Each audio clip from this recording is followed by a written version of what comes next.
चला मित्रांनो, आता तुम्हाला मी प्रिंटर दाखवतोय. तर हे पिक्झमाचं कॅनॉन 2060 आहे. ठीक आहे.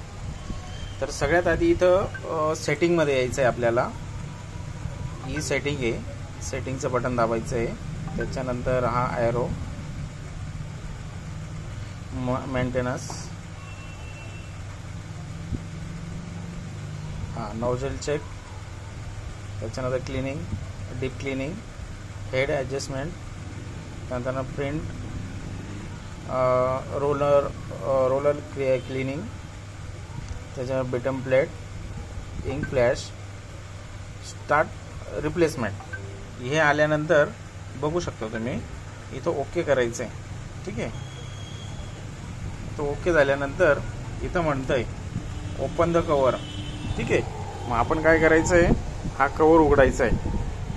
हा कवर असा उघडायचा आहे. ओके. हा कवर उघडल्यानंतर हे जे पाईप गेलेले आहेत, हे पाईप आधी आपल्याला बंद करायचे आहे, म्हणजे कलर बंद करायचा आहे. तर त्याच्यासाठी हा इथं खटका दिलेला आहे. हा बघा, हा खटका मागे करायचा आहे. ओके. आता हा हेड इकडे तिकडे एक वेळेस जाईल, एक वेळेस मागे जाईल, एक वेळेस पुढे जाईल आणि बिलकुल सेंटरमध्ये येऊन थांबेल. थांबला. ओके. थांबल्यानंतर लगेच काय करायचं आहे, इथं पुश करायचं आहे. जे खालचं हे आहे, खाली बटन दिलेलं आहे त्याला, इथं हे पुश करायचं आहे. असं पुश केल्यानंतर असं उचलायचं आहे. उचलल्यानंतर हे बघा इथं दिलेलं आहे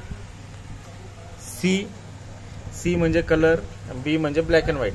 ठीक आहे. सी म्हणजे कलर आणि बी म्हणजे ब्लॅक अँड व्हाईट. तर तुम्हाला फक्त काय करायचं आहे, हा जो ब्लॅक अँड व्हाईटचा हेड आहे असा अल्लाच काढायचा आहे. आरामशीर काढायचा आहे. एकदम काढून याला बाजूला ठेवून द्यायचा. ठीक आहे. हे झालंय तुमची एवढी प्रोसेस.